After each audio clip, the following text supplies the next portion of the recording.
తెలంగాణ సీఎంతో సినీ పెద్దల భేటీలో పలు కీలక అంశాలపై చర్చించారు రేవంత్ రెడ్డి. ఇకపై బెనిఫిట్ షోలు ఉండవని మరొకసారి తేల్చి చెప్పారు. అసెంబ్లీలో చేసిన ప్రకటనకు తాను కట్టుబడి ఉన్నానన్నారు.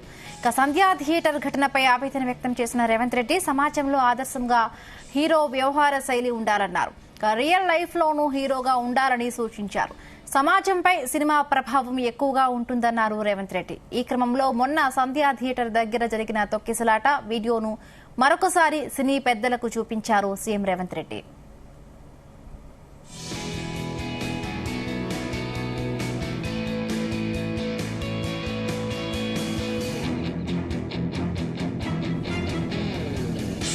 సమావేశంలో దర్శకేంద్రుడు రాఘవేంద్రరావు మాట్లాడుతూ గతంలో అందరూ సీఎంలు ఇండస్ట్రీని బాగా చూసుకున్నారని ఈ సర్కార్ కూడా తమను మంచిగా చూసుకుంటుందన్నారు. దిల్ రాజును ఎఫ్డీసీ చైర్మన్ గా నియమించడాన్ని స్వాగతిస్తున్నామన్న దర్శకేంద్రుడు తెలంగాణలో అద్భుతమైన టూరిస్ట్ స్పాట్స్ ఉన్నాయని గుర్తు చేశారు. ప్రస్తుతం ఇంటర్నేషనల్ ఫిల్మ్ ఫెస్టివల్ ను హైదరాబాద్ లో నిర్వహించాలని కోరుతున్నట్లుగా సీఎం రేవంత్ రెడ్డికి తెలిపారు.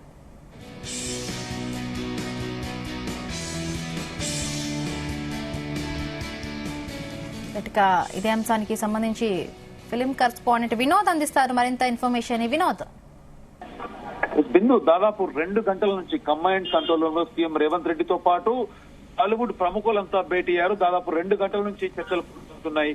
ముఖ్యంగా రేవంత్ రెడ్డికి టాలీవుడ్ అగ్ర హీరో నాగార్జున, మరొక పక్క దర్శక నిర్మాతలు ప్రముఖులంతా కలిసి రేవంత్ రెడ్డిని, మరి మరొక పక్క మల్లు బట్టి విక్రమార్కని, మంత్రి కోమటిరెడ్డిని కూడా సన్మానించారు. దాని తర్వాత పూల బొకేతో సన్మానించారు. అలాగే గవర్నమెంట్ కి సంబంధించినటువంటి ప్రతిపాదనలు టాలీవుడ్ కి కులగణన సర్వేలో ప్రచార కార్యక్రమంలో సినిమా నటులు పాల్గొనాలి, డ్రగ్స్ కి వ్యతిరేకంగా మాదక ద్రవ్యాల నిర్మూలనకి స్టార్స్ అంతా కూడా సహకరించాలి, డ్రగ్స్ కి వ్యతిరేకంగా హీరో హీరోయిన్లు ప్రచార కార్యక్రమంలో పాల్గొనాలి, బెనిఫిట్ షో టికెట్ ధరల పెంపు ఉండకపోవచ్చు అంటూ కూడా మొత్తానికి ఇదే ప్రతిపాదనపై ఇప్పటికీ కూడా కొనసాగుతుంది. సినిమా ప్రారంభానికి ముందు థియేటర్లలో డ్రగ్స్ వ్యతిరేక వీడియోలు దాదాపు నిమిషమైనా ప్లే చేయాలి, సినిమా టికెట్లపై ప్రత్యేక సెజ్ ఒకటి ఏర్పాటు చేయండి, యాంటీ డ్రగ్స్ క్యాంపెయిన్ కి సినిమా ఇండస్ట్రీ మొత్తం సహకరించాలంటూ కూడా అటు గవర్నమెంట్ నుంచి ప్రతిపాదనలు వినిపిస్తే, మరొక పక్క ఇండస్ట్రీ నుంచి కూడా సినిమా ఇండస్ట్రీ వైపు నుంచి కూడా ప్రస్తుతానికైతే శాంతి భద్రతల విషయంలో రాజీ పడలేదంటూ కూడా ఇండస్ట్రీకి రేవంత్ రెడ్డి ఒక చురకలైతే అంటించారు. ఇకపై బౌన్సర్లపై కూడా మేము డెఫినెట్ గా అంటే మా గవర్నమెంట్ డెఫినెట్ గా చాలా సీరియస్ గా ఉంటాము, అభిమానుల్ని కంట్రోల్ చేసుకోవాల్సిన బాధ్యత సెలబ్రిటీస్ ది, సినిమా యూనిట్ మాత్రమే, ప్రభుత్వం ఇండస్ట్రీతో ఉన్నామని భరోసా మాత్రం ఇచ్చిండు CM Revanth Reddy. So Telangana rising లో ఇండస్ట్రీ సోషల్ రెస్పాన్సిబిలిటీ ఉండాలి, అలాగే మహిళా భద్రత క్యాంపెయిన్స్ లో తప్పకుండా ఇండస్ట్రీ నుంచి లేదా మూవీ యూనిట్ నుంచి ఎవరో ఒకరైనా పాల్గొనాలి, టెంపుల్ టూరిజం, ఇకో టూరిజం ప్రమోట్ చేయాలి, ఇన్వెస్ట్మెంట్ల విషయంలో కూడా ఇండస్ట్రీ సహకరించాలంటూ కూడా గవర్నమెంట్ తరఫున ప్రతిపాదనలు. మరొక పక్క సినిమా ఇండస్ట్రీ తరఫున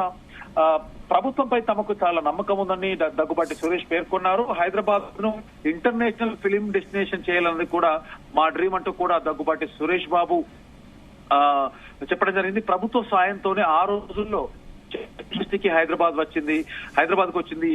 నెట్ఫ్లిక్స్, అమెజాన్ సహా అన్ని ఏజెన్సీలకు, ఓటీటీ ప్లాట్ఫామ్ లాంటి టాప్ ఏజెన్సీలకు కూడా హైదరాబాద్ కేర్ ఆఫ్ అడ్రస్ గా ఉండాలి, డెఫినెట్ గా మేము ఉంచేటట్టుగా మా వంతు ప్రయత్నం చేస్తామంటూ కూడా దగ్గుబాటి సురేష్ బాబు ప్రతిపాదన చెప్పారు. అలాగే మర్రి చెన్నారెడ్డి అక్కినేని వల్లే పరిశ్రమ హైదరాబాద్ కు వచ్చిందంటూ కూడా ప్రభుత్వం టాలీవుడ్ కి పూర్తిగా మద్దతు ఉంటుంది, ఇస్తున్నారు కూడా అంటూ కూడా త్రివిక్రమ్ శ్రీనివాస్ చెప్పడం జరిగింది. అలాగే సంజయ్ థియేటర్ ఘటనపై కూడా మేము ఆవేదన వ్యక్తం చేస్తున్నాం, ఒక మహిళా ప్రాణాలు కోల్పోవడం వల్లే తమ ప్రభుత్వం ఆ ఘటనను సీరియస్ తీసుకుందంటూ కూడా సీఎం రేవంత్ రెడ్డి కూడా. అంటే వినోద్, ఇప్పటికే అంటే ఒక్కొక్క హీరో కూడా అంటే ఎక్కువ మంది బౌన్సర్స్ ను పెట్టుకోవడం వల్ల కూడా అంటే ఈ సిచ్యువేషన్ వచ్చిందని కూడా మనం చూస్తున్నాం. సో దీనికి సంబంధించి సీఎం కూడా బౌన్సర్ల పైన ఆగ్రహాన్ని వ్యక్తం చేసినట్టుగా కూడా సమాచారం అందుతోంది. ఎందుకంటే ఆ బాధ్యత అంతా ఇక నుంచి మీరు ఈవెంట్లు చేసుకున్నా అంటే సామాన్య పౌరుల మీద, అలాగే ప్రేక్షకుల మీద అవ్వచ్చు, అభిమానుల మీద అవ్వచ్చు, ఎక్కడ ఇలాంటి బౌన్సర్ కనీసం చెయ్యి కూడా వాళ్ళని టచ్ చేయడానికి వీల్లేదంటూ కూడా దాదాపు 5 రోజుల పోలీస్ డిపార్ట్మెంట్ కి కూడా సీఎం ఆదేశాలు జారీ చేశారు. బట్ ఇప్పుడు జరుగుతున్న మీటింగ్ లో కూడా ఈ బౌన్సర్లకి సంబంధించినటువంటి టాపిక్ కూడా వచ్చింది. బౌన్సర్స్ లిమిట్ గా ఉండాలి, ఒకవేళ మీ స్టార్ హీరోస్ ఏదైనా ప్రమోషనల్ ఈవెంట్స్ లో కానీ లేకపోతే ప్రెస్ మీట్స్ లో అవ్వచ్చు, ఏదైనా కార్యక్రమాల్లో సినిమాకి సంబంధించిన ఏ ఈవెంట్ అయినా కూడా బౌన్సర్స్ ని పెట్టుకున్నప్పుడు ఆ బౌన్సర్స్ బాధ్యత అంతా కూడా ఆ స్టార్ హీరో మరియు ఆ సినిమాకి సంబంధించి యూనిట్ తప్పకుండా బాధ్యత తీసుకోవాలి ఇక్కడ నుంచి. అంటే అర్థం పర్థం లేకుండా ఇటు ఈవెంట్ ఆర్గనైజర్లు కొంతమంది బౌన్సర్స్ ని, మూవీ యూనిట్ నుంచి కొంతమంది బౌన్సర్స్ ని, అలాగే ఎవరైతే స్టార్ హీరో వస్తున్నారో ఆ స్టార్ హీరో పర్సనల్ గా కూడా ఉండే బౌన్సర్స్. సో ఇంతమంది బౌన్సర్స్ మధ్యలో కన్ఫ్యూజన్ తో వండుకుంటూ ఆడియన్ అంటే సామాన్య ప్రేక్షకుడికి తనకి ఇబ్బందులు అవుతున్నాయి. అటు అభిమానులు అవ్వచ్చు, ఎక్కడికక్కడ వాళ్ళు ఇబ్బందులు పెట్టడము, కొట్టడం లాంటివి కూడా జరుగుతున్నట్టు సంఘటనలు రీసెంట్ గా సంధ్య థియేటర్ ఘటనలో చూసాం. కాబట్టి ఇవి మళ్ళీ పునరావృతం కాకుండా ఉండాలంటూ కూడా సీఎం చెప్పడం జరిగింది. బిందు ఒక పక్క అంటే మిగతా వాళ్ళు ఇటు నాగార్జున అవ్వచ్చు, అలాగే వెంకటేష్ ఇవాళ జరుగుతున్నటువంటి కార్యక్రమంలో స్టార్ హీరోలు వెంకటేష్, నాగార్జున లాంటి వాళ్ళు కూడా ఉన్నారు. కాబట్టి డెఫినెట్ గా ప్రభుత్వం ఇప్పటివరకు అయితే మాకు మంచి సహాయ సహకారం అందిస్తుంది. ముందు నుంచి మీ ప్రభుత్వం నుంచి కూడా మాకు సహాయ సహకారాలు అందాలి. మా ఇండస్ట్రీ తరఫున నుంచి మీకు ఏ రకమైనటువంటి సహాయ సహకారాలు కావాలన్నా మా యొక్క పార్టిసిపేషన్ ఉన్నా కూడా డెఫినెట్ గా మేము ఇక్కడ నుంచి మీకు అందుబాటులో ఉంటాము. మా వంతు సహాయ సహకారాలు తప్పకుండా ఉంటామంటూ కూడా వాళ్ళు చెప్పడం జరిగింది.